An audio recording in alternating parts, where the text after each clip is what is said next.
Bonjour à tous et bienvenue pour ce webinaire dédié au pilotage de l'inclusion, un webinaire spécial pour les DETS, les DRETS et les conseils départementaux. Je suis ravi de vous retrouver, je vois qu'on est déjà très nombreux, c'est super. Je m'appelle Pierre Deleforge, je travaille pour la plateforme de l'inclusion et je pilote plus particulièrement le projet qui s'appelle le pilotage de l'inclusion. On est ensemble pour 1h30 à peu près. Avant de démarrer, quelques petits rappels techniques pour s'assurer que tout se passe bien pour vous et que vous arrivez bien à suivre le webinaire. Tout d'abord, vous avez en bas à droite de votre écran un onglet chat qui vous permet, je vois que vous avez commencé à le faire, d'échanger, de dire bonjour, de partager certains éléments. Un onglet questions qui est plus spécifique aux questions que vous avez sur la présentation d'aujourd'hui et sur le pilotage. Donc pour toute question, et vous pouvez démarrer dès maintenant, je vous inviterai à les indiquer dans cet onglet parce que c'est là-dessus que nous, on ira voir ensuite pour reprendre toutes les questions que vous vous posez et qu'on déroulera lors de la séance de questions-réponses. Vous avez également un petit onglet sondage qu'on utilisera tout à l'heure lorsqu'on vous posera une question sur un sondage. Voilà, si jamais vous avez des soucis pour entendre ou voir, n'hésitez pas à fermer les onglets qui sont également ouverts sur votre navigateur, voire complètement fermer le navigateur et redémarrer. Voilà, une dernière information, ce webinaire, comme les autres, fera l'objet d'un replay, d'une rediffusion a posteriori qu'on vous partagera. Et sans plus attendre, je vais dérouler la présentation qu'on a préparée avec un petit ordre du jour qui est le suivant, un rapide rappel sur ce que c'est que le pilotage de l'inclusion. Vous parlez de l'expérimentation qu'on a menée cette année sur le pilotage à l'échelle départementale. Ça donnera lieu à une démonstration de tableau de bord qu'on a spécialement conçu pour vous qui travaillez dans les DETS, les DRETS et les conseils départementaux. Un petit sondage, une séance de questions-réponses où on essaiera d'apporter toutes les réponses aux questions que vous vous posez. Et puis, on aura terminé, donc environ 1h30. Le pilotage de l'inclusion, un petit rappel, fait partie des produits qui sont développés, animés par l'équipe de la plateforme de l'inclusion. Donc vous retrouvez les autres produits que vous connaissez, les emplois pour faciliter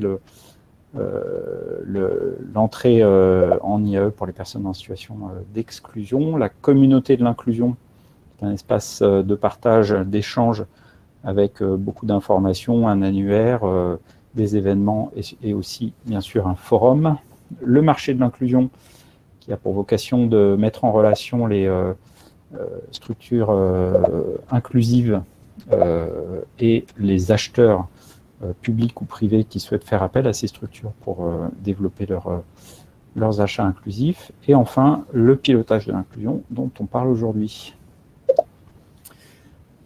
La problématique sur laquelle on travaille pour le pilotage de l'inclusion, c'est que d'une part, tous les acteurs de l'IAE n'ont pas forcément accès à des données de pilotage communes.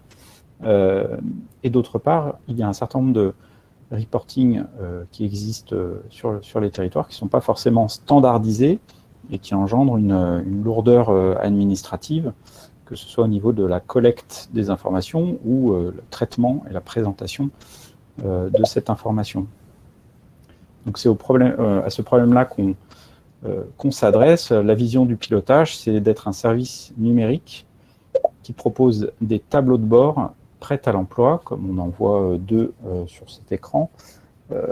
L'objectif, c'est de permettre à tous les acteurs de l'inclusion qui en ont besoin d'accéder à des informations afin de pouvoir prendre des décisions mieux éclairées, tout en réduisant le temps de collecte et de production de ces indicateurs. Comment ça marche? De manière très schématique, mais c'est important de comprendre comment on produit ces tableaux de bord. Les informations, les données sur lesquelles on se base pour produire les différents indicateurs proviennent principalement de deux bases de données.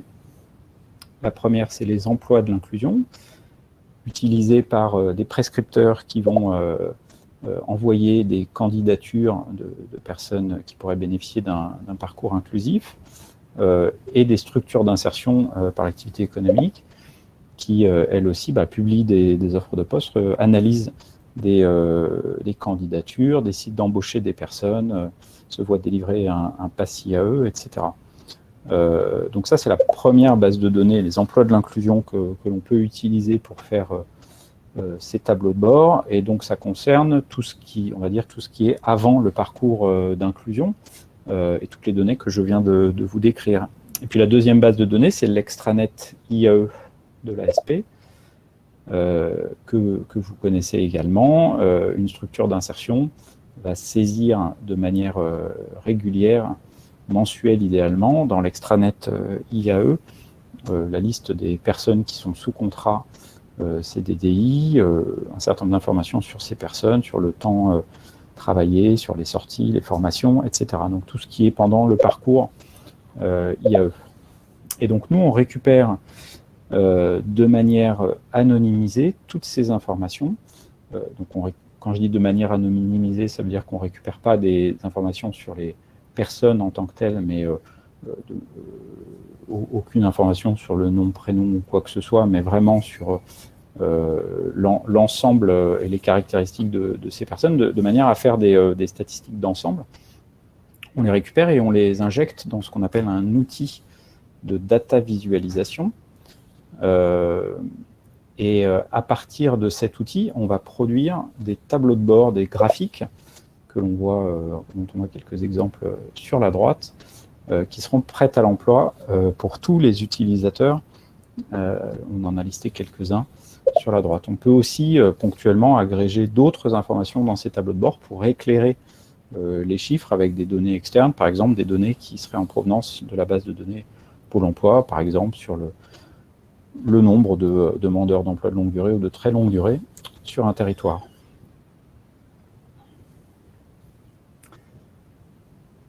Et d'un point de vue très pratique, comment on utilise un tableau de bord, comment on accède à un tableau de bord, deux manières, parce qu'il y a deux types de tableaux de bord. Les tableaux de bord publics, je pense que vous les connaissez, c'est sur le site du pilotage de l'inclusion, avec des tableaux de bord que l'on publie régulièrement. Je vous invite à aller faire un tour si vous n'avez pas fait récemment, puisque on a publié des nouveaux tableaux de bord la semaine dernière, et également des tableaux de bord privés qui sont donc accessibles à un certain type d'utilisateurs. C'est des tableaux de bord où on va retrouver des informations qu'on ne veut pas forcément rendre publiques. Et donc ces tableaux de bord privés sont accessibles à travers les emplois de l'inclusion. Donc on utilise l'existant, les comptes qu'ont les différents utilisateurs sur les emplois de l'inclusion pour leur pousser des statistiques, des indicateurs et des tableaux de bord particuliers. Et c'est de ça dont on va parler plus spécifiquement aujourd'hui, puisqu'on a développé des tableaux de bord privés à votre destination, donc DETS, DRETS et conseils départementaux. Parce qu'on a fait, en début d'année, depuis le début de l'année, on a mené une expérimentation à l'échelle départementale, en se demandant comment on pourrait aider les acteurs de l'IAE d'un département à obtenir les indicateurs dont ils ont besoin de manière plus rapide et moins chronophage. On a fait cet exercice tout d'abord avec le département de Seine-Saint-Denis. Ça nous a occupé une partie du premier semestre 2021, et avec une méthode qui consistait à faire un certain nombre d'entretiens avec des utilisateurs, pour mettre en évidence le fonctionnement global des reporting et les points de friction. Ça a donné lieu à deux éléments, une synthèse visuelle du processus de reporting au sein du département, ce qu'on appelle une expérience map, qui permet de mettre en évidence qui sont les différents acteurs, dans quelle durée de temps ça se réalise, qui fait quoi à quel moment, quels sont les points de friction, mais de manière visuelle. Et puis le deuxième livrable, c'est la construction, la co-construction de tableaux de bord spécifiques, deux tableaux de bord, un tableau de bord pour trois tableaux de bord, je devrais dire, un tableau de bord pour la DETS, un tableau de bord pour la DRETS et un tableau de bord pour le conseil départemental. Co-construction, puisqu'ils ont été construits avec les utilisateurs en fonction de leurs besoins. Donc on a interrogé un certain nombre d'interlocuteurs pour réaliser tout ce travail. Et puis plus récemment, depuis septembre, on a élargi cette expérimentation à 3 autres départements, que sont le Bas-Rhin, l'Isère et le Pas-de-Calais.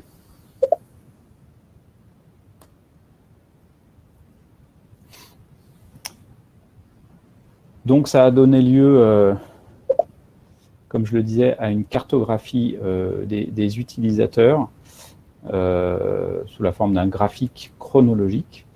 Et ça a mis en évidence qu'il y avait un certain nombre de points de friction que je vais reprendre rapidement ici.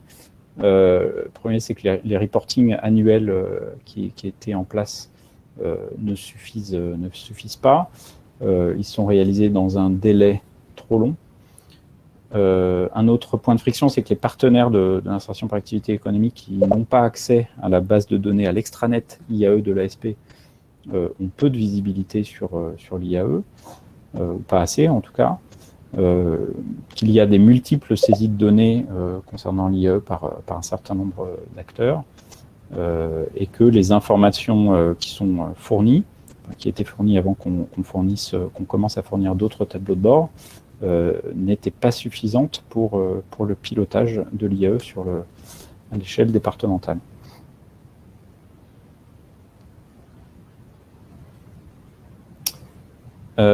Et donc, on a conçu ces tableaux de bord, comme je le disais, trois tableaux de bord différents, un pour les DETS, donc aujourd'hui, dans les 4 territoires d'expérimentation, les 4 départements, Bas-Rhin, Isère, Seine-Saint-Denis, Pas-de-Calais, les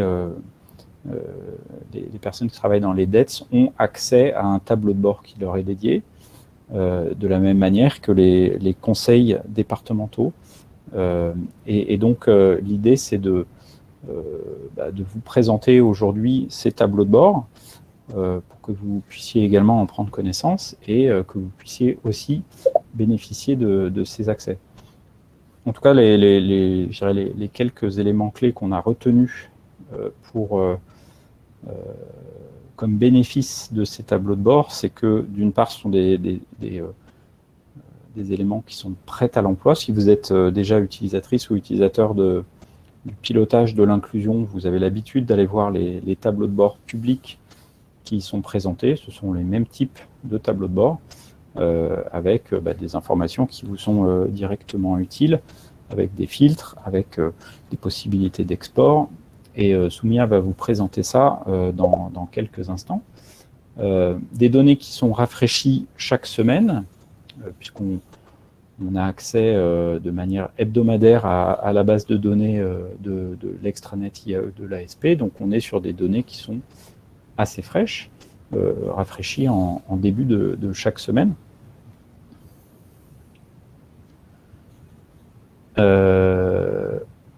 Un gain de temps, un des bénéfices, c'est un gain de temps dans le traitement de la donnée pour accéder aux données, mais aussi pour répondre aux demandes des collègues ou partenaires sur ce qui se passe dans l'IAE au niveau du département.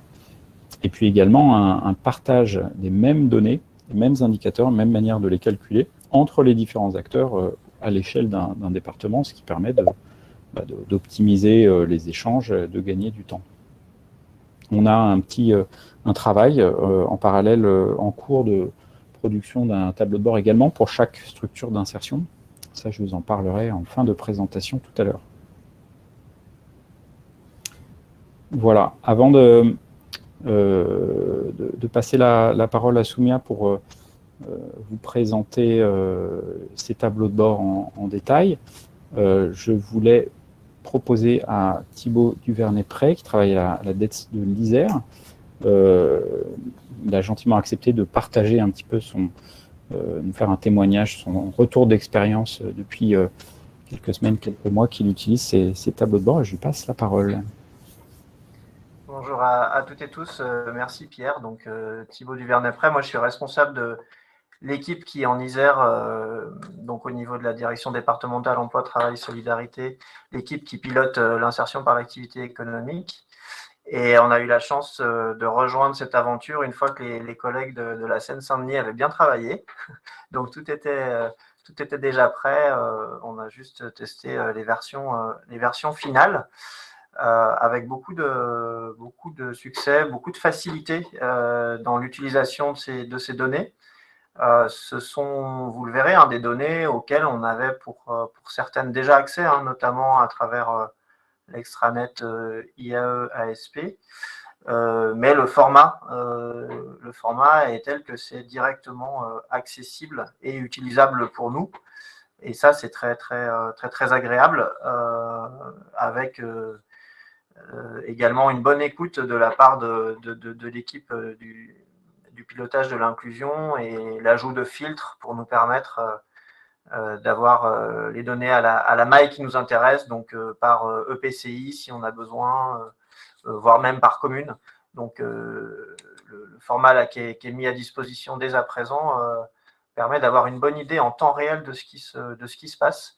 Et ça, c'est très agréable. Voilà. Nous, on travaillait jusqu'à présent notamment avec, en complément des données de l'extranet IAE-ASP, un tableau Excel pour descendre dans un niveau de finesse qu'on n'avait pas par ailleurs. Je pense qu'après l'année prochaine, on va arrêter ce tableau Excel parce que je crois qu'on a tout ce dont on a besoin. Donc ça, c'est vraiment super. Donc vous verrez voilà, que là, les principales données qui sont présentées, ça concerne les recrutements. On peut suivre en direct les recrutements et en temps réel.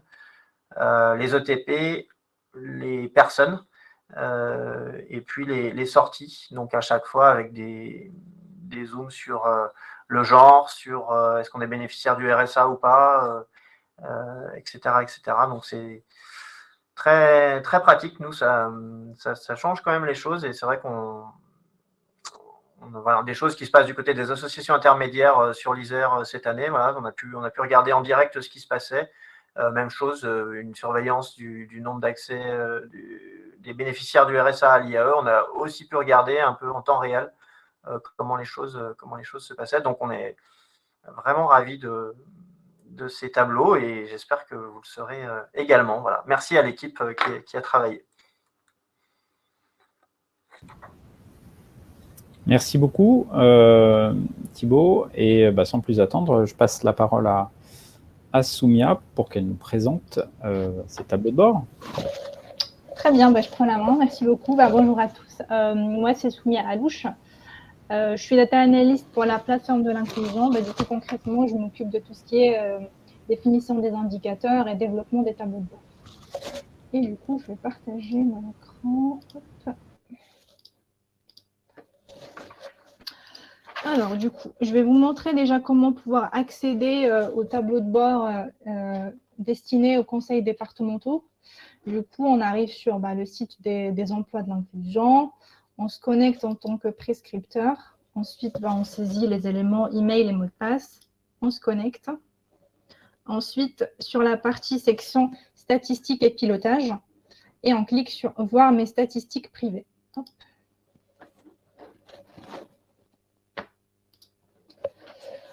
Du coup, en fait, ce qu'on vous propose ici, c'est vraiment un tableau de bord avec un ensemble d'indicateurs. Du coup, à savoir, comme disait Thibaut, le nombre de recrutements, le nombre de TP consommés, le nombre de salariés en insertion. Du coup, c'est un peu le stock des personnes qui travaillent dans les structures.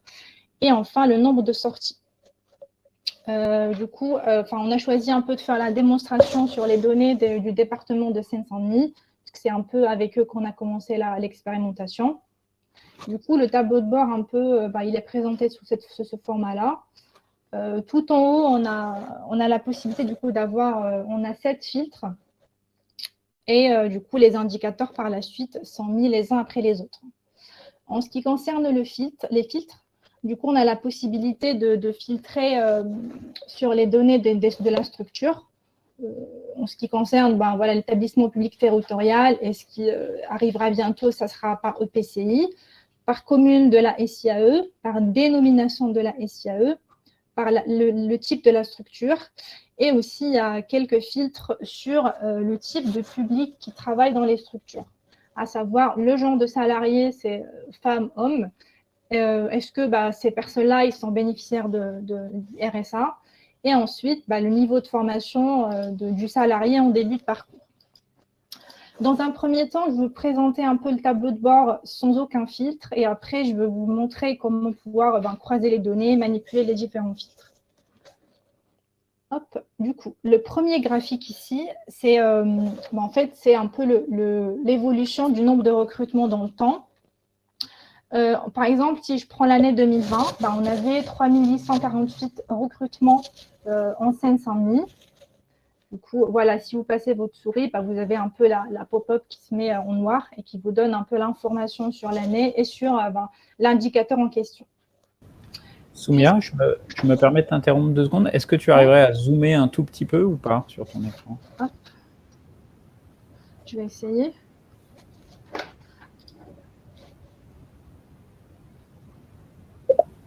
Merci. Là, c'est bon. Ok, très bien. Du coup, ce que je disais, c'est pour l'année 2020, il y a eu 3848 recrutements en Seine-Saint-Denis. À côté, du coup, sur le graphique de droite, on est en fait, puisqu'on est en Seine-Saint-Denis, du coup, la région, c'est l'Île-de-France. Et du coup, il y a une vision au global sur les différents départements de l'Île-de-France. Par exemple, en fait, ici, on retrouve bien Seine-Saint-Denis. Si on passe la souris dessus, en fait, automatiquement, sur le graphique, on voit bien que c'est les données un peu en rouge. Et en fait, ce graphique, ça permet notamment de se dire, est-ce que les données ou les tendances du département suivent les tendances régionaux. Voilà. Ensuite, on arrive sur un niveau de détail qui est le type de structure. Du coup, ici, en violet, on est sur les ACI. Ensuite, en bleu, c'est plus les AI. En jaune, c'est les EI. Et en orange, c'est tout ce qui est ETTI. Du coup, exemple de lecture. Si on veut savoir le nombre de recrutements qui ont été faits en 2020 pour les AI, en fait, il suffit de mettre un peu son curseur sur la partie bleue. Du coup, il y a eu 460 recrutements en fait, au niveau des AI sur l'année 2020. Ensuite, si on a envie d'avoir une idée sur les 460, en fait, c'est la proportion des 460 parmi le nombre de recrutements au global. En fait, on arrive sur le graphique de droite et qui permet de dire 12% des recrutements de la Seine-Saint-Denis en 2020 sont faits au niveau des AI. Ensuite, il y a un autre degré de détail qui est le genre du salarié, du coup, homme-femme. En rouge, c'est le recrutement pour les femmes. Et ensuite, en bleu, c'est les recrutements des hommes. Exemple de lecture, 1336 salariés femmes sont embauchés en Seine-Saint-Denis en 2020. On a envie de vérifier, en fait, la parité, on a envie de vérifier la parité homme-femme dans le département. Il suffit d'aller sur le graphique qui est à droite et qui permet de dire, en fait, en 2020, on était à 35% de femmes embauchées en Seine-Saint-Denis en 2020. Hop. Ensuite, il y a un autre degré de détail, c'est tout ce qui est bénéficiaire du RSA. Et il y a un détail RSA majoré et RSA non majoré. Du coup, là, au global, si on a envie de savoir le nombre de bénéficiaires de RSA recrutés sur l'année 2020, il suffit juste d'aller en haut, il y a le chiffre qui s'affiche en haut, c'est 1166 bénéficiaires du RSA recrutés au niveau du département Seine-Saint-Denis. Du coup, c'est un peu les indicateurs qui existent aujourd'hui pour tout ce qui est recrutement. Et au niveau de la partie ETP, du coup, tout ce qui est équivalent temps plein, on retrouve un peu la même logique, c'est-à-dire les mêmes axes d'analyse. Dans un premier temps, un graphique au global, du coup, sur le nombre d'ETP consommés de 2019 à 2021. Ensuite, on vient décliner ce nombre d'ETP par type de structure. À gauche, du coup, c'est en volume et à droite, c'est plus en proportion. Hop. Ensuite, le graphique suivant, c'est le nombre d'ETP par genre de salariés hommes-femmes. Et en fait, c'est la même logique. À droite, plus à gauche, c'est en volume et à droite, c'est en proportion. Voilà.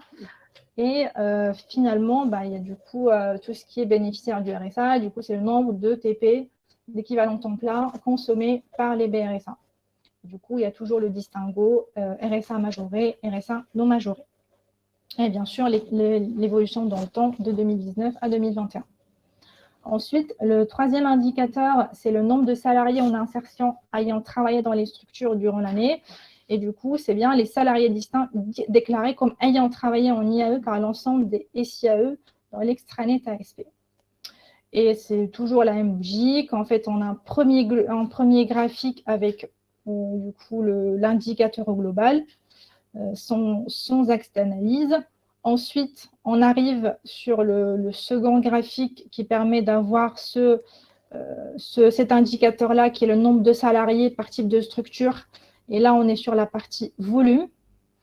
À droite, du coup, à gauche, c'est sur la partie volume. À gauche, plutôt à droite, c'est sur la partie proportion. Ensuite, on arrive sur le nombre de salariés et cette fois décliné par genre. Du coup, homme-femme. Ça sera à gauche, du coup, en volume et à droite en proportion. Et enfin, c'est le nombre de salariés décliné pour les bénéficiaires du RSA et décliné par type de RSA majoré ou non majoré. Hop. Ensuite, on arrive sur les sorties. En fait, c'est la même logique, je ne vais pas m'attarder dessus. Ce que je vais juste vous montrer qui est intéressant sur les sorties, c'est qu'on a ajouté un graphique qui permet en fait d'avoir par catégorie de sortie les volumes. En fait, là, ça concerne en fait, tout ce qui est sortie positive, retrait de sortie constatée, emploi durable, emploi de transition et autres sorties. En fait, ça, c'est le nombre de sorties par catégorie. Du coup, c'était quelque chose qui était vraiment très demandé quand on avait fait l'expérimentation, notamment avec les 4 départements. Et c'est une donnée qui était difficilement accessible et en fait qu'on a essayé de mettre en valeur dans ce tableau de bord. Ensuite, du coup, tout en bas du tableau de bord, en fait, vous avez la date de mise à jour des données. Comme disait Pierre, en fait, nous, on est sur un rythme de mise à jour une fois par semaine. Du coup, les données sont rafraîchies une fois par semaine. Ensuite, ce que je vais vous montrer, c'est plus l'utilisation des filtres. En fait, toutes ces données-là, ils sont filtrables, du coup, par ces 7 axes. Imaginons, on se dit, en fait, on a envie d'avoir une vue sur les femmes bénéficiaires du RSA. Il suffit juste d'aller sur la partie filtre, de sélectionner dans genre du salarié femme, ajouter un filtre. Ensuite, sur le filtre RSA, rajouter RSA majoré, RSA non majoré, ajouter un filtre. Et ensuite, en fait, toutes les données du tableau de bord en fait, se mettent à jour en fonction de ce que vous avez sélectionné dans le filtre. Du coup, toutes les données, tous les différents indicateurs sont bien sélectionnés sur les femmes et bénéficiaires du RSA. Ce qui est intéressant aussi à savoir, c'est qu'en fait, j'imagine que quand on avait fait aussi l'expérimentation, il y avait pas mal de questions sur la définition des indicateurs. Et nous, ce qu'on a essayé de faire avec la plateforme de l'inclusion, c'est au final et vous permettre d'avoir des données, on va dire, accessibles et en fait avec une fraîcheur, on va dire une fois par semaine, et aussi de pouvoir aussi avoir une idée sur la définition des différents indicateurs qu'on développe. Du coup, pour avoir une idée pour savoir un peu ce que, par exemple, le nombre de recrutements veut dire, il suffit de cliquer sur la barre, par exemple, sur l'indicateur. Vous arriverez directement sur la documentation. Et en fait, là, par exemple, c'est le recrutement. Vous avez la définition littérale, nombre distinct de salariés recrutés en insertion déclarés par les structures dans l'extranet IAE de l'ASP. Vous avez bien que, en fait, pour construire ce tableau de bord, on se base sur les données de l'ASP. Et vous avez la formule, du coup, qui vous permet d'avoir une certaine transparence et de savoir un peu comment utiliser l'indicateur. Et en fait, c'est la même logique pour tous les différents indicateurs qui sont repris dans ce tableau de bord. Ensuite, il y a la possibilité aussi de télécharger les données, du coup, en sous format Excel. Il suffit juste d'aller tout en haut un peu du graphique et cliquer sur télécharger le résultat complet. Ensuite, vous choisissez le format. Je vais mettre XL6. Voilà. Un petit bug. Je vais actualiser mon écran. Hop, XL6. Ensuite, il y a tout en bas, du coup, le fichier qui s'est téléchargé. Je vais essayer de l'ouvrir. Voilà, hop. Je vais vous le montrer. Alors, du coup, en fait, c'est un peu les données brutes qui sont utilisées pour construire la requête, en fait, le graphique. Et en fait, notamment, ça vous permettrait un peu de pouvoir manipuler ces données-là comme vous le souhaitez et aussi pouvoir faire des graphiques et puis les mettre dans vos présentations. Qu'est-ce que je voulais aussi vous dire? Oui, tout en bas du tableau de bord, hop, il y a une petite aide à la lecture, en fait, avec quelques éléments et en fait, qui vous permettent d'avoir une certaine facilité à utiliser ces indicateurs et graphiques. Du coup, par exemple, vous avez comment obtenir le nombre ou la répartition exacte correspondant à un élément de réponse. Du coup, on vous dit il faut survoler voilà, la couleur attribuée à cet élément de réponse sur le graphique. Et puis, vous allez trouver le nombre ou la part de cet élément dans l'infobulle. Ensuite, en fait, comment obtenir la définition, ce que vous montrez tout à l'heure, définition des indicateurs pour arriver sur le dictionnaire du coup des indicateurs. Il suffit juste de cliquer sur l'indicateur en question. Aussi, il y a une autre documentation qui peut vous être utile, c'est d'arriver sur le glossaire de l'inclusion. En fait, sur le glossaire de l'inclusion, il y a pas mal de sigles en fait, qui sont utilisés et qu'on vous met à disposition en fait, la définition des différents sigles. Notamment, moi, je pense à tout ce qui est, par exemple, sortie. Là, ça vient détailler, par exemple, sortie durable. Enfin, qu'est-ce que ça veut dire une sortie durable? Du coup, sortie de transition, surtout positif, tout ce qui est institution. Du coup, vous avez vraiment, c'est une grosse base de données avec pas mal d'éléments, en fait. OK. Et en plus, et puis, en fait, là, ça vous rappelle juste en fait, comment vous pouvez utiliser les filtres du tableau de bord. Et enfin, c'est comment télécharger les données d'un indicateur ou d'un graphique. C'est en cliquant sur la petite icône qui se trouve en haut à droite de chaque graphique ou question. Là, du coup, c'est le tableau de bord qui est mis à disposition pour les conseils départementaux. Je vais vous montrer le tableau de bord qui est consultable, du coup, qui sera mis à disposition pour les DETS et les DRETS. Du coup, en fait, c'est le même tableau de bord, sauf que pour les DETS et les DRETS, on a rajouté deux ou trois éléments supplémentaires que je vais vous montrer. Hop, juste me déconnecter. Ensuite, je me connecte en tant qu'institution partenaire. Pour arriver sur le tableau de bord DETS et DRETS. Connexion. Toujours, c'est la même logique. Statistiques et pilotage. Sur la section statistiques et pilotage, j'arrive sur voir mes statistiques privées. Je clique dessus. Et je suis sur le tableau de bord qui est ouvert aujourd'hui à la date du 93. Et n'hésite pas à rezoomer encore si tu peux.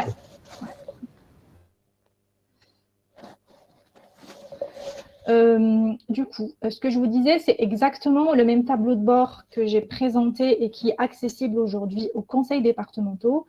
Ce qui change par rapport au tableau de bord déjà présenté, c'est cette partie-là qui concerne plus les dettes et les DRETS.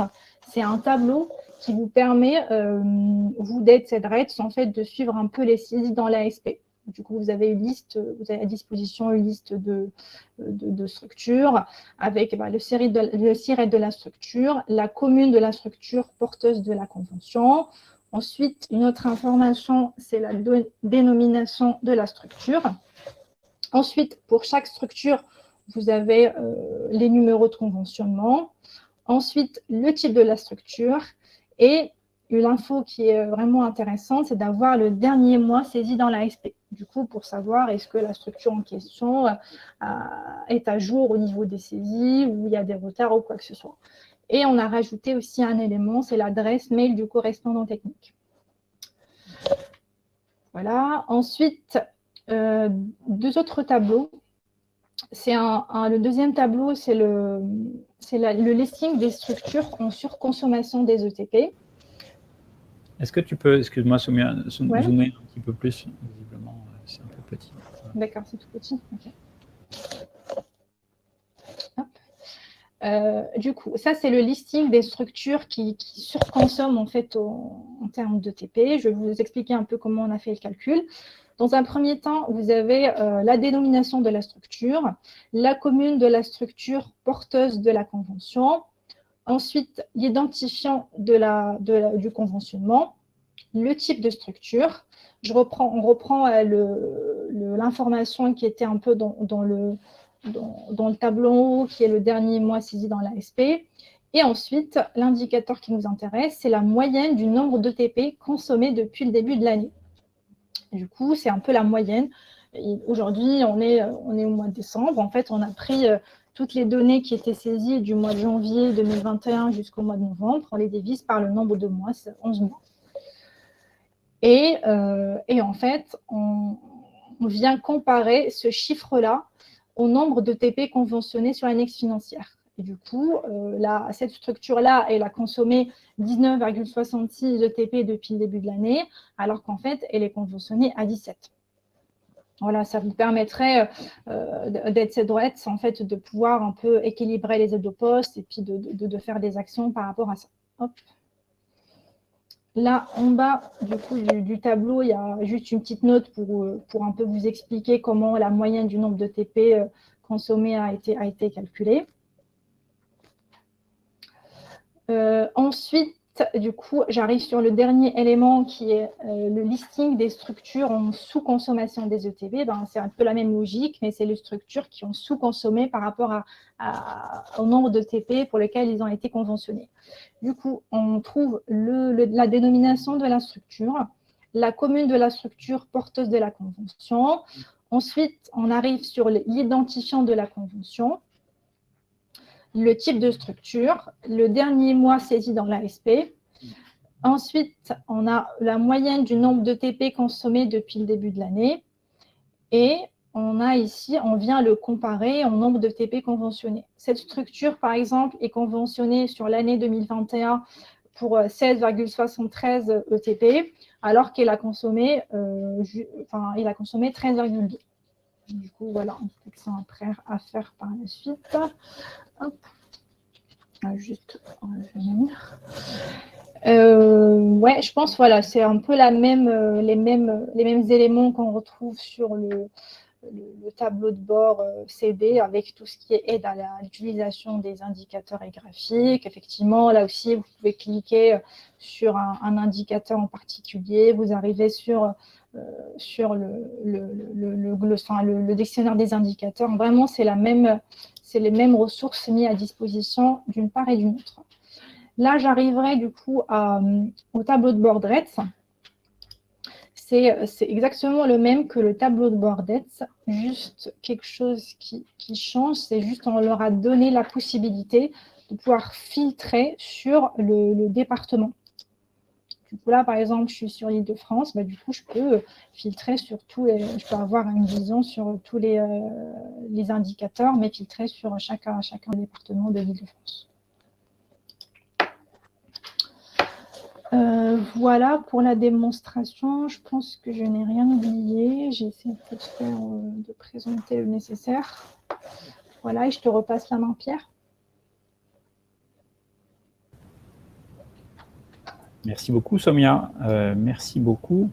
Gros travail, effectivement, réalisé par Soumya, qui a fait ces tableaux de bord, par Geoffrey aussi, qui est là avec nous et qui est notre designer et qui a participé à l'élaboration de ces outils. Et puis, on voulait également remercier les 4 départements qui ont participé à l'expérimentation et qui ont rendu ça possible. Alors, j'espère que tout ça vous intéresse et que vous le trouverez utile.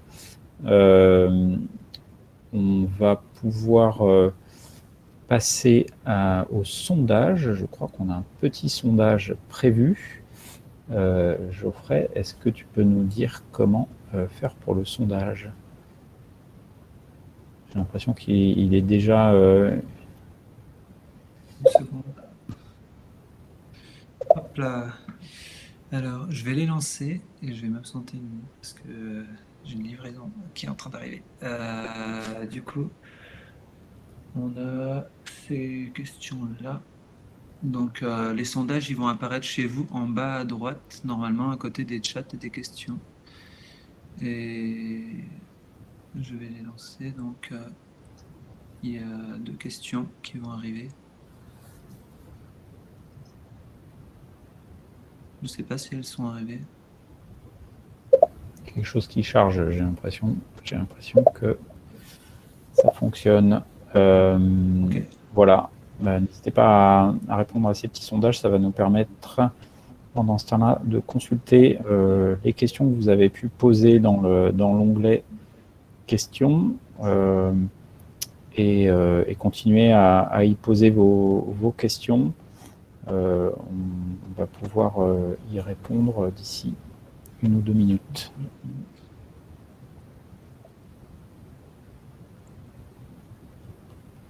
J'ai l'impression qu'il y en a qui n'est pas parti.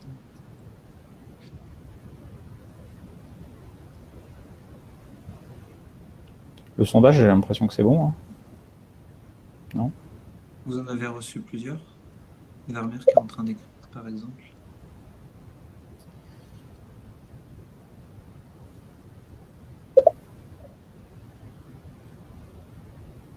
Un seul sondage. Lequel n'est pas passé. Aucun sondage, un seul, aucun sondage. Bon.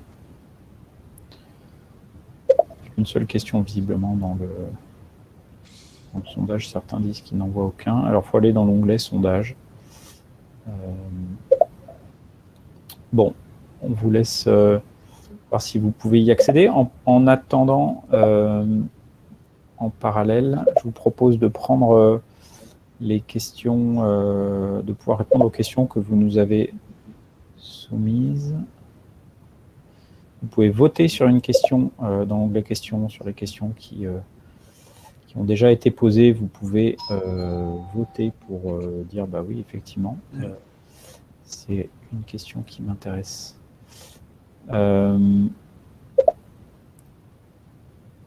Soumya, est-ce qu'il t'est possible de pousser les questions, de les lire, et puis de pousser la question en avant, là, sur l'outil? Je pense que c'est sur le en dessous de la question, et puis moi, je vais y répondre au fur et à mesure. Les différentes questions, ok. Très bien. Okay. Tu peux trier par vote, je ne sais pas si tu veux. Désolé, on est moins habitué au webinaire que notre collègue Zora, que vous avez peut-être vu, ou Sarah aussi. Exactement. Alors, hop.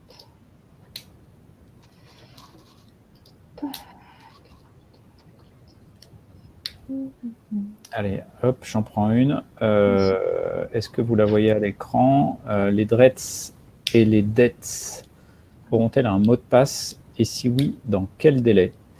Donc oui, pour accéder au tableau de bord qu'on vous a présenté, les DETS et les DRETS auront un compte sur les emplois de l'inclusion, comme l'a montré tout à l'heure Soumia.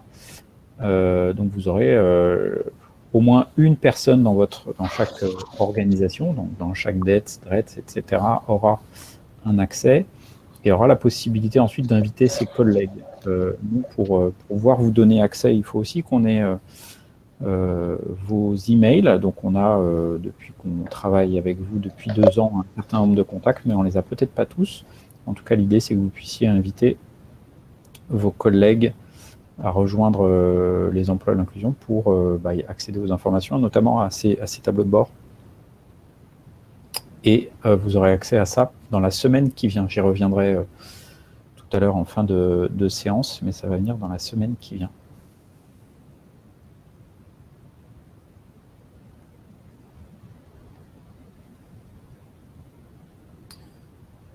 Ok. C'est bizarre, il y a des questions que je peux pousser et d'autres que je ne peux pas pousser. Je ne sais pas trop comment ça marche. Oui, moi aussi, du coup. Ouais, tout à fait. Ah si, c'est parce que j'ai terminé de répondre. Voilà, hop. Ah oui, ok, très bon. On pense en direct. Je pose ça une question, du coup. Alors, est-il possible de télécharger les données stats complètes, non pas pavé par pavé, mais l'ensemble? Pour l'instant, non, c'est pas possible.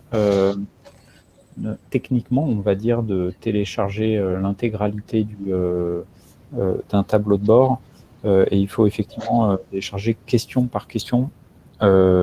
Pourquoi? C'est parce qu'en fait, d'un graphique à l'autre, on a des données qui ne sont pas du tout les mêmes ou construites de la même manière. On peut très bien avoir un camembert de répartition de structure d'un côté et puis un graphique dans le temps pour l'autre question. Donc ça, d'un point de vue technique, c'est pas du tout les mêmes informations et du coup, au format Excel, ça ne donnerait rien d'utilisable. Donc c'est bien question par question qu'il faut les télécharger.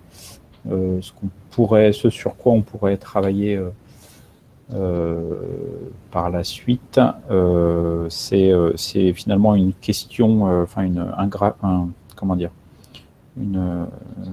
un indicateur global où il y a un tableau où il y a plein d'informations et là que vous pourriez télécharger en une fois si ça vous est utile. Donc ça, on pourra le faire par la suite. Je pense que tu peux pousser une autre question, Soumia. Ouais, j'ai terminé de répondre. Hop. Ouais, c'est ça. Allez, go. Désolé. Pour une SI portant plusieurs ACI sur plusieurs EPCI, le filtre permettra-t-il de cibler un ACI particulier? Est-ce qu'on a un filtre par structure dans le tableau de bord, Soumia? Est-ce qu'on peut filtrer au niveau d'une seule structure? Oui, tout à fait. En fait, on a un filtre dénomination de la structure, du coup, qui nous permettrait de faire un focus, de zoomer sur une structure en particulier. Tu peux peut-être le remontrer, hein, si jamais. Ouais. Après, ce que je peux faire en même temps les partages et je vais tester. Alors, partager mon écran. Ouais, c'est ça. Je pourrais le faire. Du coup, je les laisserai partager comme ça. Je veux bien.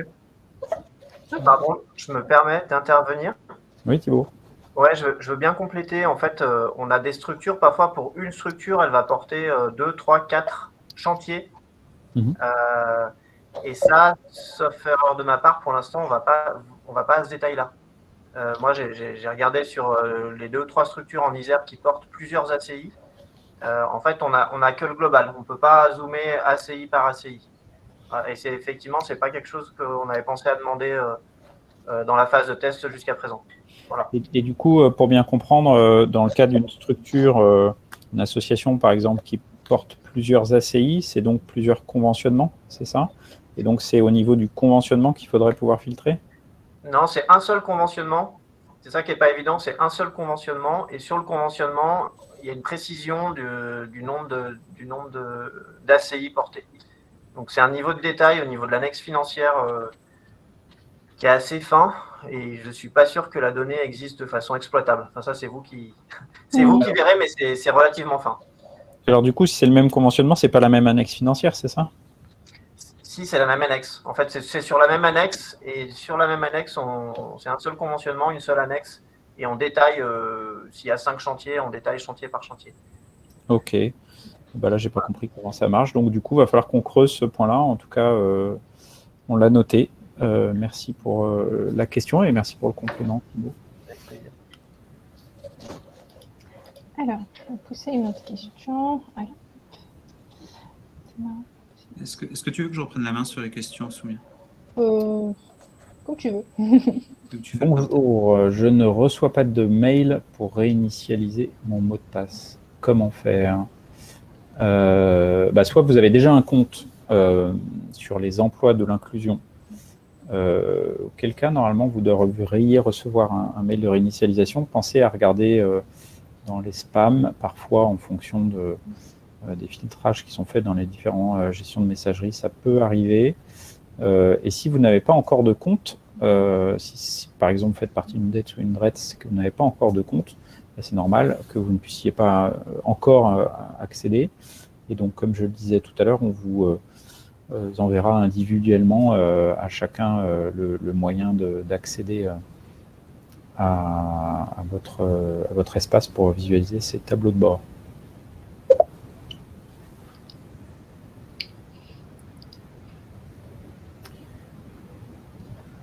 Est-ce qu'il serait possible d'avoir un tableau suivant la consommation mensuelle des ETP?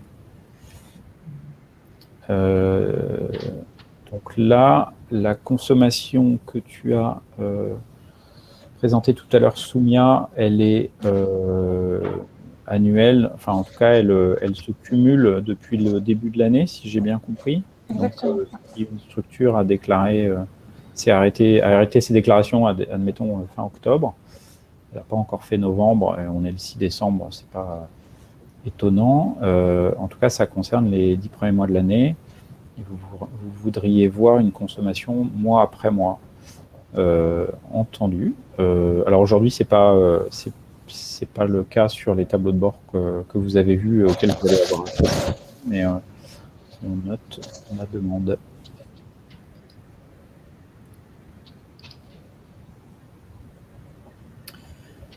L'outil pour identifier les SIAE en sous- ou surconsommation sera très utile. Il serait intéressant d'y ajouter un élément sur la dynamique des 2 ou 3 derniers mois.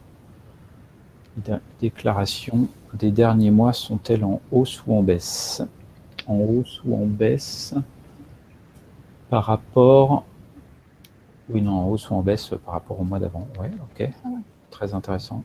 Donc, on le note. Merci pour cette suggestion. Je pose une nouvelle. Comment déterminez-vous qui, au sein de chaque institution, a accès à ces tableaux de bord privés? Eh bien, alors, je laisserai Soumia me corriger si je me trompe, mais pour ce qui est des conseils départementaux, d'ailleurs c'est pareil pour les conseils départementaux, les DETS ou les DRETS, mais tous ceux qui sont inscrits et rattachés à un conseil départemental voient le tableau de bord. Tous ceux qui sont inscrits à DETS ou DRETS voient également le tableau de bord. La petite différence, c'est que les conseils départementaux étant prescripteurs de l'IAE, de fait, du coup, sont utilisateurs des emplois depuis bien plus longtemps, ont accès aux emplois pour pousser des candidatures. Donc, on a une base de données, on va dire, des utilisateurs au niveau CD qui est assez étoffée, ce qui n'est pas le cas au niveau des DETS et des DRETS, parce que c'est vraiment la mise en œuvre de ces tableaux de bord qui déclenche la première utilisation des emplois par les DETS et les DRETS. Donc, à notre niveau, on n'a pas nécessairement les emails de tout le monde. Ce qui est important pour nous, c'est au moins d'avoir un email par DETS et par DRETS, de manière à donner accès à une personne. Et cette personne qui aura accès à l'espace sur les emplois aura la possibilité ensuite d'inviter ses collaborateurs. Et on voit encore sur la copie d'écran, pardon, le partage d'écran de Soumia, un petit bouton « Gérer vos collaborateurs » et vous pouvez inviter un collègue à rejoindre votre organisation de manière à ce que cette personne également ait son propre login mot de passe.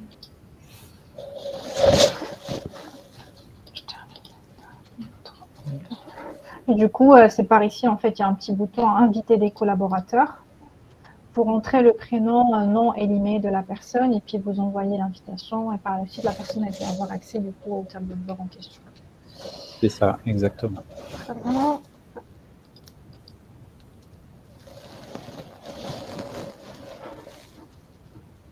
Pouvez-vous rédiger les réponses aux diverses questions répondues en direct SVP? C'est le partage, j'arrive à venir éventuellement dessus.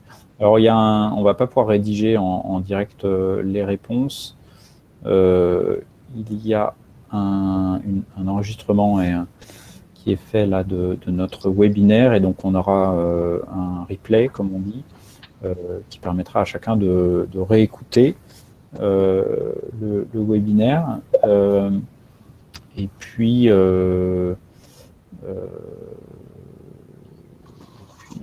voilà, peut-être qu'on reprendra, nous, à l'écoute, les éléments qui nous paraissent importants pour les partager dans notre documentation sur la communauté de l'inclusion dans l'espace pilotage, pour que les éléments clés qui effectivement puissent être partagés au plus grand nombre soient écrits quelque part. Alors, je vais pousser une autre question. Hop. Y a-t-il possibilité de voir le nombre de prescriptions par structure et non de recrutement? L'objectif est de connaître le nombre de prescriptions qui ne sont pas transformées en recrutement. Alors, effectivement, donc si je comprends bien la question, il s'agit effectivement des prescriptions, des orientations vers l'IAE faites par les différents prescripteurs. Donc, effectivement, les tableaux de bord que vous a présenté Soumia sont basés sur les données de l'ASP. Donc, on est vraiment sur des personnes qui sont déjà en parcours, on n'est pas sur ce qui est en amont et l'orientation à l'IAE. Alors, deux éléments de réponse par rapport à votre question. Le premier, c'est que effectivement, on pourra également vous mettre à disposition un autre tableau de bord qui sera plus spécifique sur les prescriptions, les orientations au niveau de votre territoire, pour que vous puissiez avoir un suivi. Après, ce que je voulais partager avec vous, je vais partager mon écran. Oui, j'ai arrêté le partage.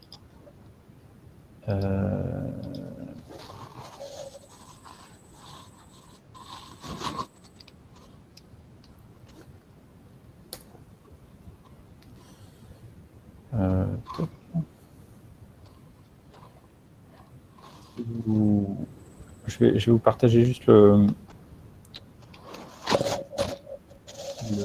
mon écran pour vous montrer le pilotage de l'inclusion, qui est le site public où on a déjà des informations par rapport à cette question. Et je crois que c'est dans ce tableau de bord-là. Donc là, on est bien sur un tableau de bord public accessible à tous, où on va avoir un certain nombre d'éléments sur le nombre de candidats orientés, le nombre de candidatures mois après mois, et puis présentation par mois après mois, toute transformation. Je vous laisserai détailler ça, ce n'est pas forcément l'objectif aujourd'hui, mais vous allez pouvoir filtrer sur une région, un département, un peu comme d'habitude, et également sur un type de prescripteur. Donc, si vous voulez voir ce qui se passe plus particulièrement sur les missions locales ou les écoles de la deuxième chance, c'est ici que ça se passe pour filtrer. Donc là, vous aurez peut-être des éléments de réponse à votre question pour en savoir plus sur les prescriptions au niveau de votre territoire. Et encore une fois, là, on est sur des stats publics, donc on est vraiment sur des stats globales. On ne dit pas c'est la mission locale de telle ville, etc. On est au global sur un département et un type de prescripteur, ce qui donne déjà une bonne indication. On arrivera peut-être à descendre à une maille un peu plus fine encore dans les semaines, mois qui viennent, en tout cas à partir de janvier, février, voilà, pour vous donner encore plus d'éléments sur l'orientation de la prescription au niveau de votre territoire. Un petit élément sur lequel je voulais rebondir suite à la présentation de Soumia, c'est la possibilité que vous allez avoir de filtrer à une échelle infradépartementale. Tu en as parlé rapidement tout à l'heure. Mais c'est la possibilité de, quand vous avez votre tableau de bord, de voir ce qui se passe au niveau d'un EPCI. Donc on a la liste des EPCI qui sont chargés pour tous les départements. Donc dans votre département, vous retrouverez vos EPCI et vous pourrez filtrer sur un ou plusieurs EPCI plus particulièrement pour zoomer à cette échelle-là.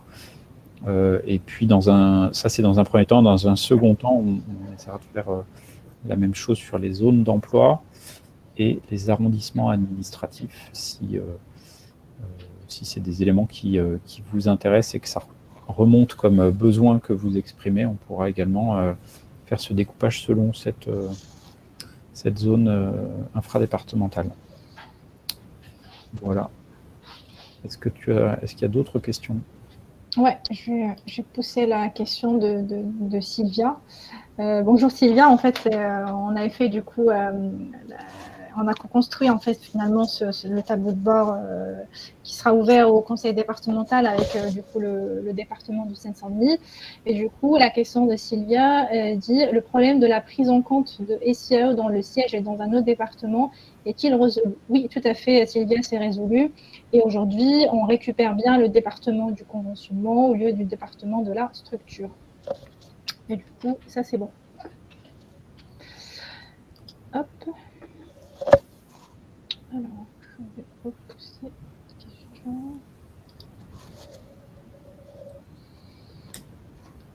Est-il possible de centraliser les données par territoire? 9 pour le CD 62, par exemple. Alors, est-ce que c'est pas justement l'élément dont on parlait juste avant, centraliser les données par territoire, 9 pour le CD 62, donc au sein du conseil départemental 62, le 62 étant le Pas-de-Calais, 9 territoires, donc est-ce que c'est pas les EPCI dont on parlait juste avant? J'ai l'impression que si.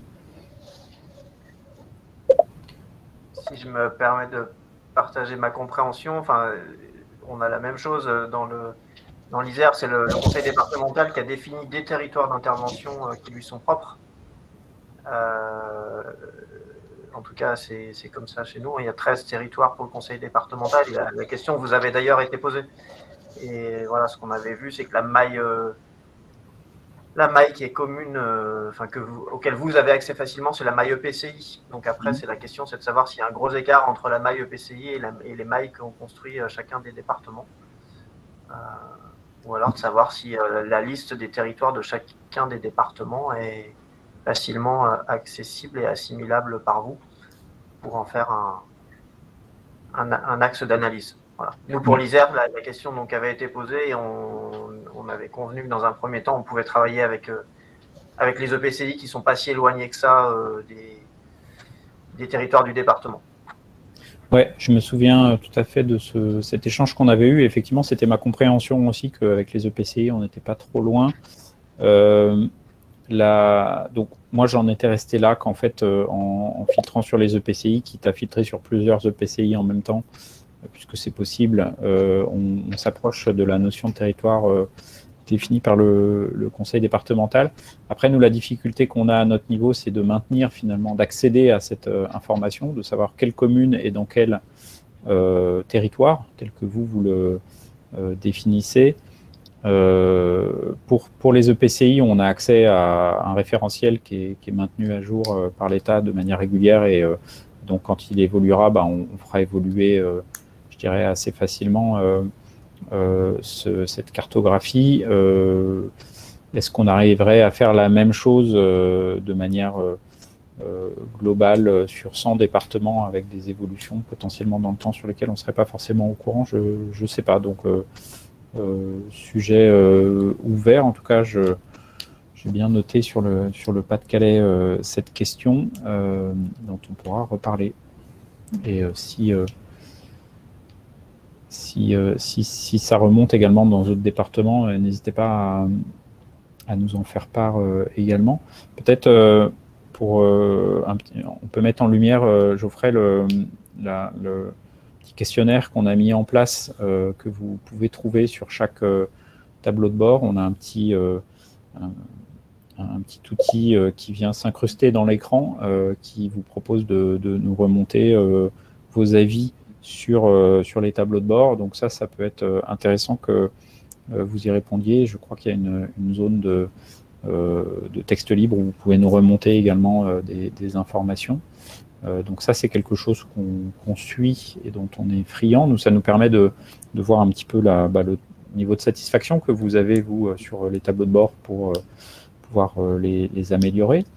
Et puis, le deuxième manière de communiquer ensemble est également sur la communauté de l'inclusion, hein, le forum que vous connaissez, avec un espace dédié au pilotage de l'inclusion. Donc, n'hésitez pas à remonter également des questions comme celle-là une fois que ce webinaire sera terminé. Si vous en avez d'autres à la vue des tableaux de bord, ça permet à toute la communauté également de voir ces questions et de pouvoir apporter leur témoignage ou obtenir la réponse qu'on y aura faite.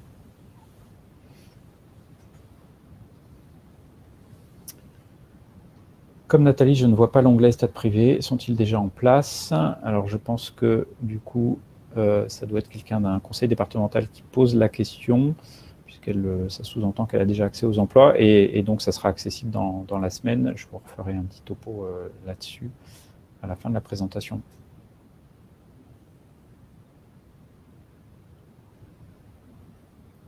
Y aura-t-il la possibilité d'avoir le suivi de parcours des candidats inter-SIAE, des allers-retours ACI vers ETTI par exemple, ou le contraire parfois? Alors aujourd'hui, ce n'est pas accessible sous forme de tableau de bord. Je vois effectivement l'intérêt de la question. J'aurais tendance à dire que les données qu'on récupère de l'ASP nous permettraient effectivement répondre à ce type de questions. Donc, il va falloir qu'on analyse un peu plus précisément, parce que parfois c'est pas si évident que ça, hein, et Soumia peut passer pas mal de temps des fois à bien essayer d'analyser les données et de construire les indicateurs. Donc on va regarder ça, mais ok, bien noté pour la demande en tout cas.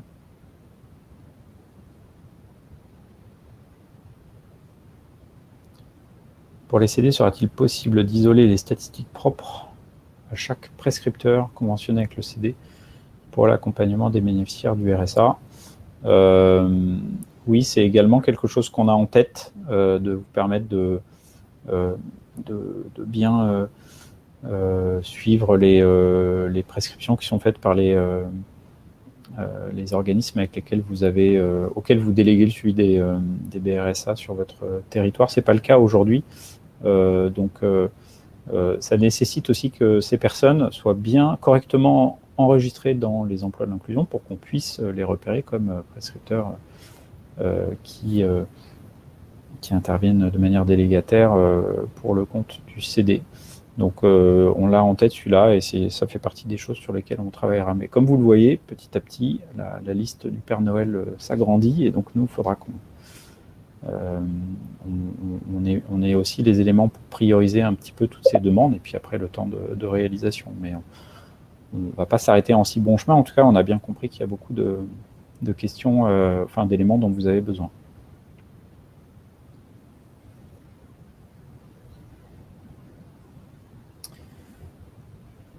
Pour les DETS, est-ce qu'il est possible d'avoir aussi le montant financier conventionné consommé et pas qu'en ETP?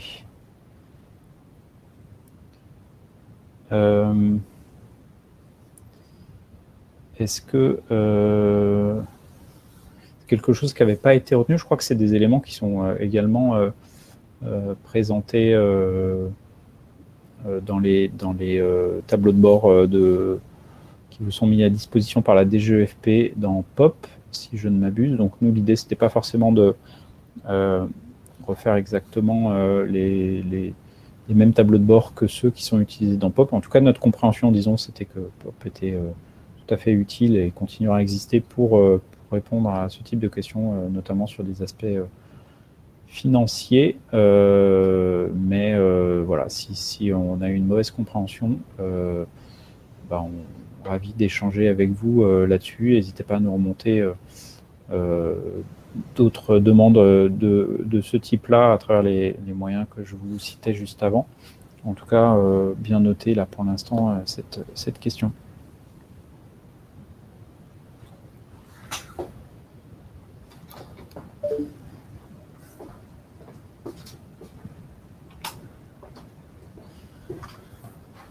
Il y a d'autres questions ou pas, Soumia?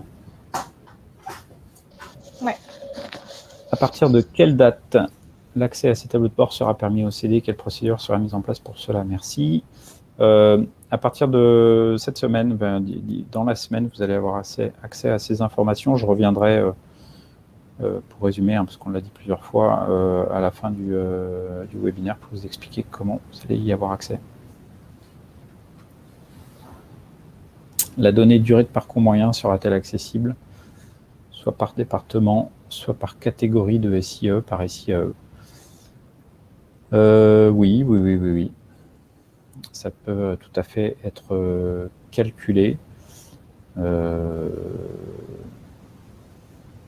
pose des questions parce que si une personne passe d'un ACI à une EI, enfin de structure en structure, comment on calcule la durée parcours moyen? Est-ce qu'on fait le cumul ou pas? Enfin, voilà, ça peut être complexe parfois, mais bien noté.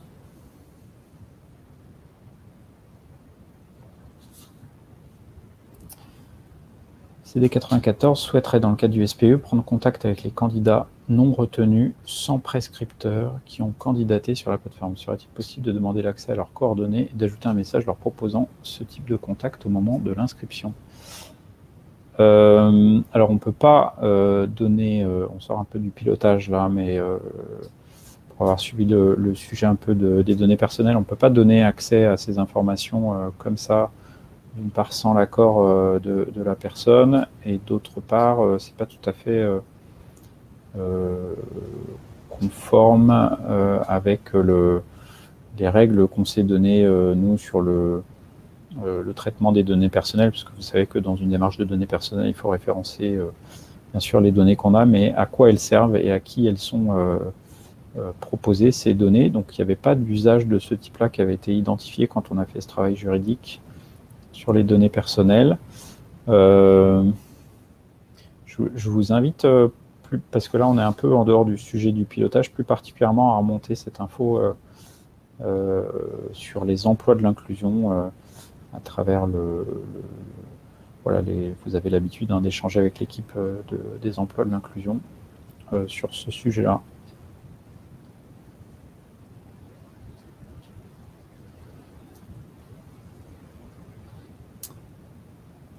Salarié égale personne ayant travaillé au moins 1 heure dans le mois, c'est le baromètre pilote. Nombre de salariés autentés ou en cumulé.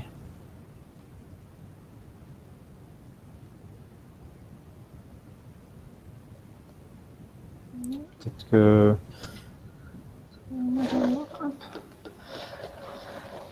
les éléments, sinon on remettra peut-être plus de précision si ce n'est pas suffisamment clair dans le dictionnaire des indicateurs. Je ne sais pas ce que tu en penses. Ouais, c'est ça. Ce que je voulais proposer, c'est que je vais partager mon écran pour montrer que effectivement dans le dictionnaire des indicateurs, je pense que peut-être ça répond à la question. Ouais, c'est ça. Hop, partager.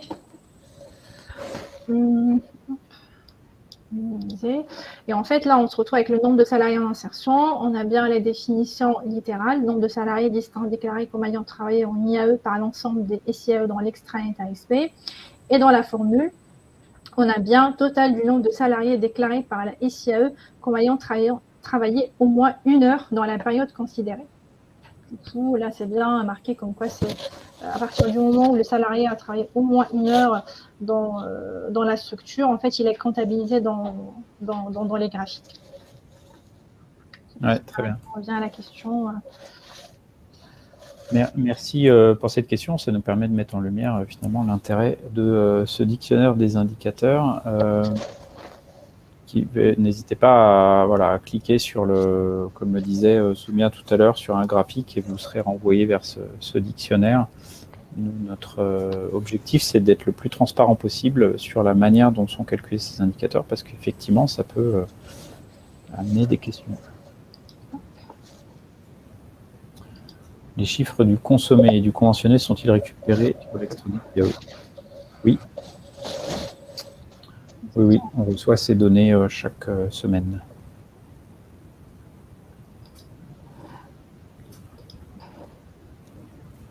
Pourrez-vous être très précis sur la nature de données, source, date de mise à jour? Nous sommes bombardés de différentes données. Eh bien, merci pour la question. Et effectivement, on s'efforce, quand on le fait même systématiquement, de mettre en bas de chaque tableau de bord, d'une part, d'où viennent les données, la source, voilà, vous voyez à l'écran, extranet SP, et la date de mise à jour qui se met là également. Donc ça veut dire quoi? Ça veut dire que 29 novembre, hein, si je ne me trompe pas, lundi dernier, donc on a reçu les données en début de semaine dernière de la part de l'ASP. Le temps qu'on les intègre, elles étaient peut-être disponibles mardi dernier pour vous, parfois même le lundi soir. Donc là, on est encore sur les données du 29 novembre, d'il y a une semaine, et puis dès demain, sûrement, quand vous vous connecterez, vous verrez que les données sont passées rafraîchissement au 6 décembre, c'est-à-dire aujourd'hui. Donc chaque début de semaine, on met à jour ces données. Voilà.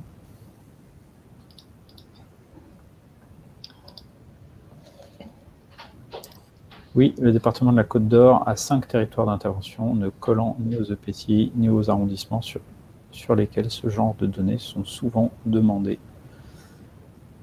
Ok, eh ben, preneur de ces informations en détail, n'hésitez pas à nous les remonter. Et puis, voilà, comme je le disais, si on peut avoir un peu une source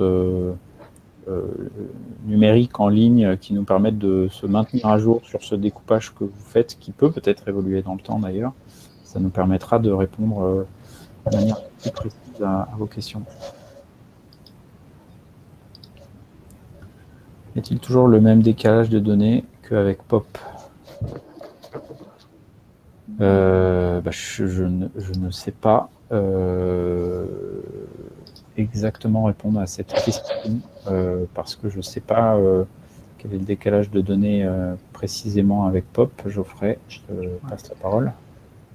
Si c'est le même décalage de données qui correspond au remplissage des informations par les SIAE dans l'ASP, alors oui, on aura toujours le décalage puisque les informations qu'on utilise viennent bien de la source base de données ASP.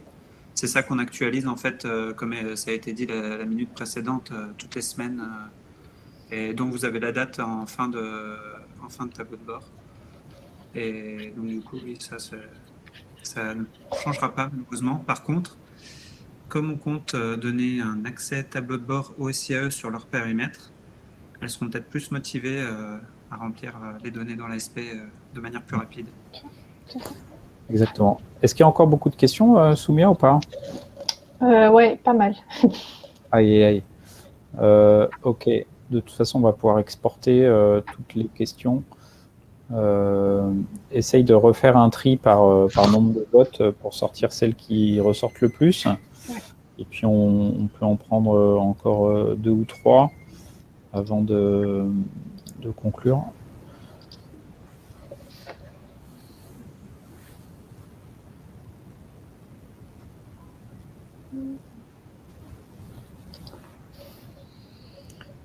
Je confirme pour le département de Moselle, My Territoire, département 5 territoires sera également bienvenu et donc bien noté. Mais on est preneur voilà, de comprendre comment sont faits ces maillages, à quelle commune correspond à quelle maille, quel territoire chez vous.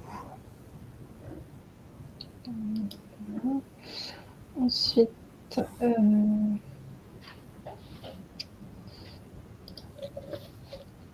possible de disposer sur un même écran des données individuelles de structure, données macro, afin d'avoir un indice de comparaison?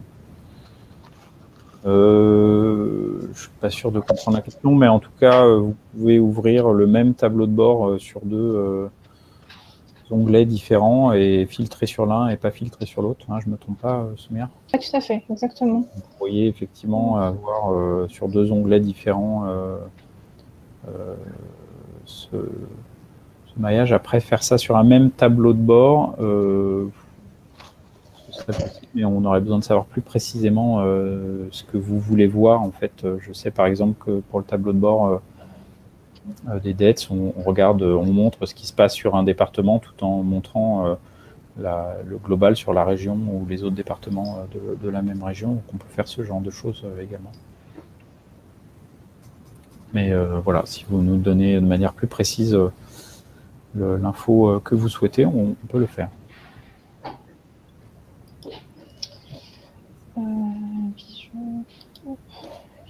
C'est possible d'avoir une vision micro pour une structure, agrégation du volume de prescription et du volume de recrutement, par exemple. Oui, on pourrait également faire ça. On ne vous présente pas encore à travers ces tableaux de bord les volumes de prescription par structure.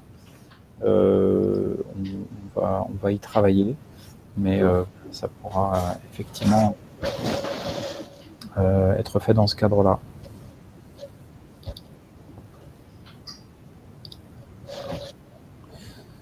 J'ai cru apercevoir le sigle TZCLD. Cela signifie-t-il que l'on peut suivre également les stats des EBE? Non.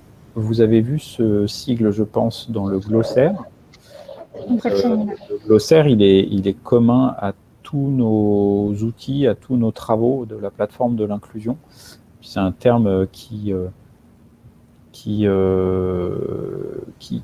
revient souvent, évidemment, dans l'inclusion. Donc, l'idée du glossaire, c'était d'être le plus exhaustif possible dans tous les acronymes qu'on croise. Mais le pilotage s'appuie sur les données de l'IAE, ASP. Donc, on ne retrouve pas, pour l'instant, en tout cas, et nous, à notre niveau, on n'a pas de vision de deadline qui nous permettrait de l'envisager. On ne retrouve pas les données des EBE, de la même manière qu'on ne retrouve pas les données, par exemple, des EA non plus. On est vraiment spécifique sur les structures d'insertion. On va prendre une dernière question, et puis comme ça permettra de terminer ce webinaire. Le filtre département est-il disponible pour les DETS? Les DETS sont déjà filtrés au niveau de leur département. Donc en fait, si vous êtes la DETS de Lyon, les données qui vous sont présentées sont déjà pré-filtrées sur votre département. Donc il n'y a pas de filtre en plus qui vient se rajouter. Vous voyez le périmètre de votre département. Voilà, mais par contre, du coup, la DRETS, en fait, ils ont bien accès à un filtre département qui leur permet de sélectionner les départements les différents départements de leur région. Exactement, la DRETS qui intervient au niveau régional voit les départements de sa région et peut filtrer parce que dans l'échange avec une DETS en particulier, c'est pratique pour retomber sur les mêmes chiffres. Je vais rebasculer sur ma présentation.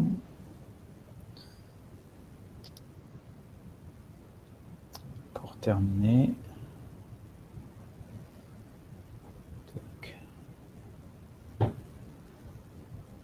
Voilà, on a eu le petit sondage, la petite séance de questions-réponses.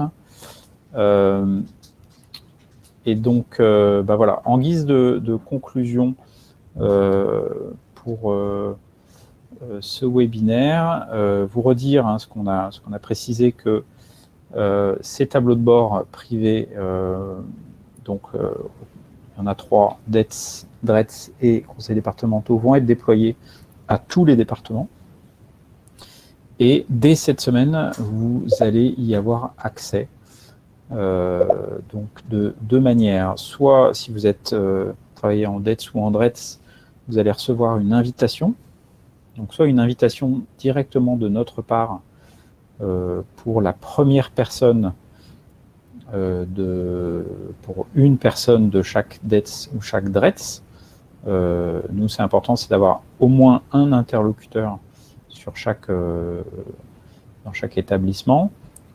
Charge ensuite à cet interlocuteur, quand il s'est créé son compte sur les emplois, d'inviter ses collègues pour que toutes les personnes, chaque DETS et DRETS, puissent accéder à ces tableaux de bord. Donc ça, c'est pour les DETS et les DRETS. Vous allez recevoir une invitation soit de notre part, soit d'un de vos collègues. Et puis pour les conseils départementaux qui sont déjà utilisateurs des emplois en tant que prescripteurs, eh bien, vous verrez apparaître un menu complémentaire sur votre dashboard, comme on dit, sur votre page d'accueil des emplois de l'inclusion, comme l'a montré Soumia tout à l'heure. Donc ça va arriver cette semaine. Et puis à venir, des améliorations en continu sur ces tableaux de bord.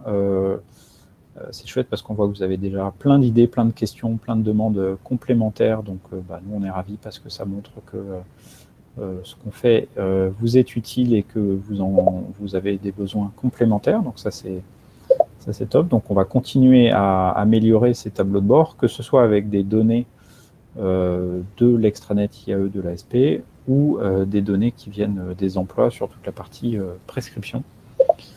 Et puis, un autre élément sur lequel on a déjà commencé à travailler et qui va venir également, c'est de fournir un tableau de bord équivalent à chaque SIAE.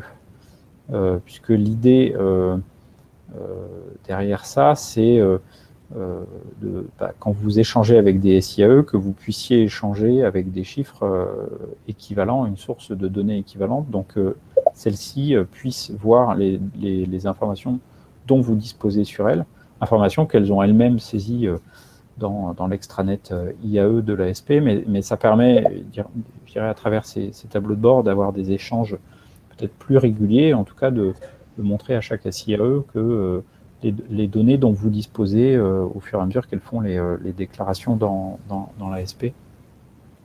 Et puis ça permet aussi aux structures d'avoir des indicateurs, des graphiques, des statistiques dont elles bénéficient peut-être pas aujourd'hui. Donc voilà, donc ça on est en train d'expérimenter avec une douzaine de structures d'insertion sur les 4 départements sur lesquels on a expérimenté jusqu'à présent. Ces tableaux de bord dont elles viennent de bénéficier, et puis si c'est concluant, on pourra déployer ça dans toutes les SIAE de France, vraisemblablement en début d'année prochaine. Voilà, on arrive au terme de ce webinaire. Je voulais vous remercier pour votre écoute, votre participation. On était ravis de travailler sur ce sujet-là ces derniers mois et ravis de vous le présenter aujourd'hui, puis de continuer à travailler là-dessus. Donc voilà, utilisez ces tableaux de bord. Je vois plein de pouces qui se lèvent, donc c'est plutôt positif. Merci pour votre écoute. On vous souhaite une bonne fin de journée et à très bientôt. J'ai republié des petits sondages qui peuvent être intéressants et utiles pour nous aussi, là, juste à l'instant. Donc, n'hésitez pas à y répondre avant de partir. Merci. À très bientôt. Au revoir. Merci. Au revoir. Au revoir.